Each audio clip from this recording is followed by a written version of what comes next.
আজকে আপনাদের সাথে শেয়ার করব অনেক গুরুত্বপূর্ণ একটা টিপস আর হচ্ছে সুন্দর একটা রেসিপি। সেটা হচ্ছে কোনো রান্নার রেসিপি না, এটা একটা হেয়ার টোনারের রেসিপি। আর এখানে দেখতে পাচ্ছেন খুব অল্প ইনগ্রিডিয়েন্টস দিয়ে এটা তৈরি হয়ে যাবে।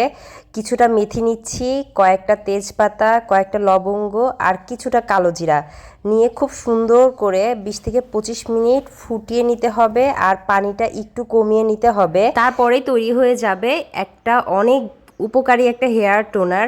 তো এইটা শুধু মনে হতে পারে যে পানি, কিন্তু এই পানিটা যে চুলের কি পরিমাণ উপকার করে যারা ব্যবহার করেছে শুধুমাত্র তারাই জানে।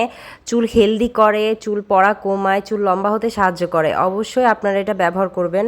একদিন পর পর ব্যবহার করলেই হবে আর একবার বানায়ে 7 থেকে 8 দিনের মতো ফ্রিজে রেখে দিলেই হবে।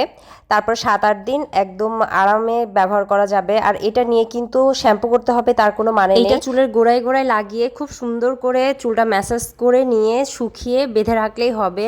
শ্যাম্পু করার তেমন কোনো প্রয়োজন নেই। যদি শ্যাম্পু করতে হয়, যদি করতে চান করতে পারেন, না করলেও কোনো সমস্যা নেই।